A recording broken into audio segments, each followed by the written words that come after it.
But for St. Louis City's prosecutor has been disciplined by the state's top court.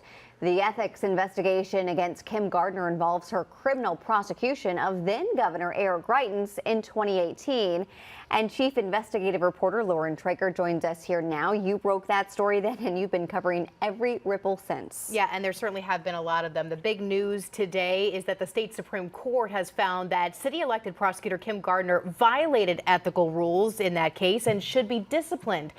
This is not very surprising, though, because it is the same decision an ethics panel reached earlier this year. Gardner was accused of prosecutorial misconduct by an oversight agency for her handling of the criminal case against former Governor Grietens.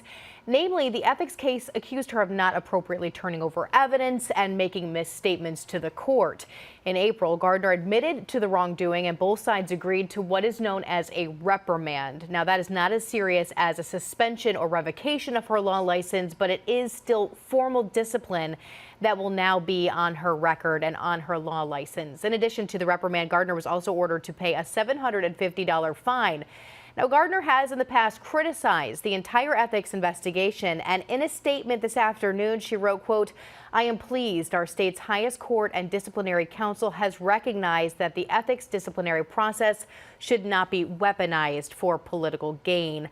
Her attorney also sending us a statement today saying Gardner has learned from this process, has improved the office's operations based on what occurred. But it is clear, Paige, that this is something that is very, very rare, very rare for an elected prosecutor to be facing a reprimand like this, and something that could be talked about in law schools moving forward. Like as an example of what not to do?